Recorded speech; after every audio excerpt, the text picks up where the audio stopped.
This is Kotzwurst, a lot more delayed than usual, but I still wanna make this patch review even though we're already like 24 hours behind. Oh my god, she's like very hurting, holy shit. Anyways, yeah, we have the Primetime 2.0 update, and I just wanna give like some thoughts on it. This is not gonna be that big because I plan to make my season 3 review similar to how I did like a review to season 2. I'm gonna do one for season 3, and in that one I will go like very in depth with like all the patches that we had. But yeah, I just want to give like very small thoughts on this update, which overall I think this update is very decent despite the main attraction not being that amazing, is I think the best course to summarize it.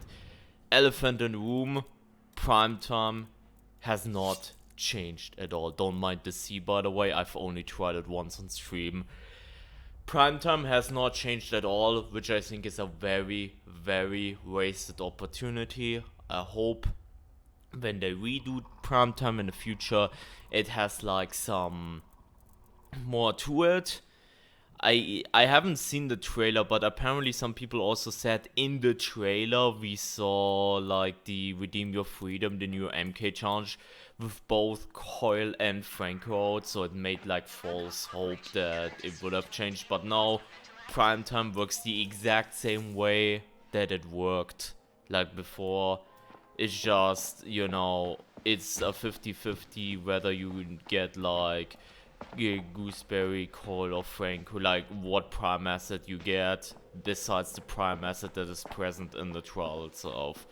So yeah, Primetime, unfortunately, if you haven't played it before, I think it's fine. But right now, there is like another discussion to be had, which I want to do a video on it soon, that Primetime is kind of a variator that is a bit lackluster and like ways to improve it. But that's like a talk about every variator kind of video that I want to also do very soon. I don't want to go into that right at this moment. But yeah, Primetime is a bit, not gonna lie. The catalog, I think the fact that, like, stuff like this is cute, right? Like the plant shit. Like, I think that's pretty cute. However, I do feel it's very sad that we don't have the stuff from last year Primetime in the catalog. I think that's also pretty bad. Especially, like consider this. Primetime is the exact same thing, right? So, veteran players are like, we have already played these games before, and you want to stretch Primetime for like an entire month, but then you also have a catalog with only 3 pages. If you're a veteran player, but you missed out on the first Primetime, if you had like 10 pages in total with like 7 pages of old stuff, you still would have some stuff to do for like a month, and that would have been pretty decent. But yeah, as it stands right now though, the main attraction isn't that great. However, the update I think is still very good for 2 reasons. For one, they made everyone nuts by reworking Genesis. They finally did the thing where, you can have every single MK with every difficulty like this in Genesis, which a lot of people asked for a while. I've had the discussion on stream before a billion times. It got like really old and started to get on my nerves, especially since I thought when they introduced custom trials that, they would be done with it. But no, they actually went ahead and actually introduced all the MK challenges to all the things. It's locked for me because they had like the bug where it locked Genesis if you relapsed, and I relapsed right before the update, so I have to redo all of them, and also do all the MKs A plus on every difficulty, so I will be grinding that for a while. But yeah, besides the Genesis thing, which is like a huge W, I don't need to tell you that this is massive. They also went ahead and custom trials and went all the fuck out. Now, apparently, there's still some restrictions, like stuff like psycho damage and bleeding doesn't stack, and some gate hubs don't work on certain maps. But they went ahead and lifted a lot of restrictions, especially boss variator restrictions. Previously, you had this weird ass thing where you you wanted to have one of these variators, like one of these, I call them boss variators. It's like the special events, Jäger, surveillance cameras, and health sickness. You wanted to have one of these. It didn't allow you to stack these. It's the same balancing that's happening right now in escalation therapy, and it felt very restrictive. Now you can go all the fuck out, and as you can see right here, Feed the Prostitute. I've already uploaded this a few hours ago. It was such an experience. The fact that you can now stack these variators for the very first time in this game's life cycle is absolutely amazing. And the amount of shit people will come up with challenges like these is just... it's just gonna be amazing. So yeah, that is amazing. Escalation changes. There are some small changes that they did with like respawn pills, which is like 5 respawns max in solo and less syringes. I don't think that will do a whole lot, personally. I think if you would want to tackle that, you need to like go down to the roots and respawn, like rework how respawn pills work. Like, it's a good thought and that's a good start, but I don't think it's gonna do that much. Like, if you're very good at the game and you can still keep your 5 respawns high, and it's just like, okay, I have like a tough trial, I can die a few times, but then the next trials are more chill again, and I can farm respawn pills doing these trials. Like, the average expert player will still not really feel this, I feel like, in endurance, like in escalation therapy. So it's a good change, but it doesn't really solve the quote-unquote issue. I don't even think it's necessarily an issue that like 4,000 escalation runs exist. The main reason it does, for the most part, is because escalation is just really easy. Ever since season 2, and I keep saying that, but ever since season 2, when they nerfed like old ultra and shit like that, escalation got like so much easier, and the only thing holding long runs back then were that you couldn't save. Now that you can save, obviously escalation is just very easy on average to like go through, especially like with the whole respawns.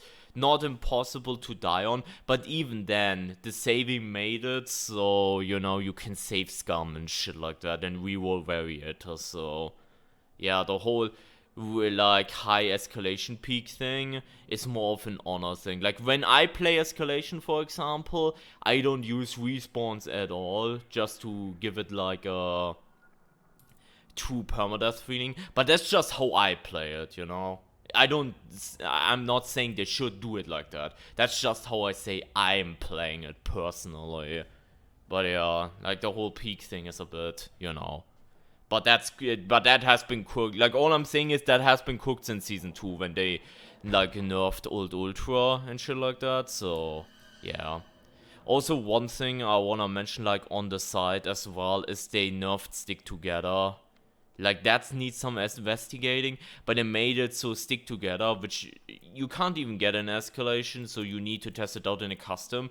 Like, I went ahead with like sus crap, and we did like the sequel to Kill the Room, and what we noticed real quickly is there's now a delay before you start taking damage, which is like 5 seconds or something like that, which is probably too long. I like the idea of it, that you don't get insta punished. Like, I think that makes stick together not this extreme thing, and makes it so you can then consider putting it back in escalation, since it's not the most extreme thing ever again. But I think the values maybe need to be changed a little bit, because again, I think it was like around 5, 6, 7 seconds, like, until you start taking damage. Like, a few seconds less, like, I don't know, 3, 4 seconds until you take damage or something like that would be fine. Also, last things last, one thing they've also changed, which is probably interesting to know an opinion on, is Jäger. They changed a bunch of the spawn rules of Jäger with like percentages and all that stuff, and she can only spawn once, which she already was only able to spawn once per trial. There, a lot of people get confused by that, but if you didn't have the Jäger variator, it was already like that, you know, Jäger only spawned once, so I don't know why it's in the patch notes. But yeah, they made a bunch of changes that she isn't guaranteed to show up anymore in psychosurgery, and you can't get her on standard anymore. So if you're playing with a new friend for the first time and you're like, yay, Outlast Trials, let's go kill the snitch standard, new player experience, you don't get Jäger anymore. That's pretty good. One thing, however, with the Jäger changes, which I'm still unsure about, is the minute change. They made it so if you don't have the variator, she stays for 3 minutes instead of 5. Maybe 4 for psychosurgery would be a compromise. It's like my early impressions. Then again though, yeah, like all these Jäger changes still make it that if you have the Jäger variator, Jäger is completely unchanged. So these are only changes that affect normal gameplay if you get her randomly as a reinforcement. So I'm glad that they didn't do some things like, you know, oh my god, when you have Cold Snap and, you know, Jäger's out, then, you know, she gets nullified or something like that. Like, Jäger itself is not affected. The only things that change with the Jäger changes is when she spawns randomly without the variator. But yeah, these are some update thoughts. Again, I will make a more in-depth video on the entire season soon. I'm just gonna wait until the until like the routine therapy comes out, like the nostrophobia or whatever the fuck, which seems to be very interesting if it tackles like a more traditional Outlast thing. So once that hits and once we're close to season 4, I will probably make an in-depth video like covering everything around season 3 and giving my thoughts overall, similar to how I did it like in season 2 back in the day. But yeah, what do you think about this update? Again, summarizing it, in my opinion, it's a very decent update for the wrong reasons. Like, the main attraction is lackluster in my opinion, but the update has so much flavor with the custom trial improvements and the Genesis improvements that I think it's still a very decent update, especially since it's a mid-season update and not a big new season release, you know. But yeah, what do you guys think? Let me know down in the comments. Also, make sure to drop a like and subscribe for more Outlast Trials content in the near future if you enjoyed the video, and have a great rest of your day and take care everyone. Bye bye.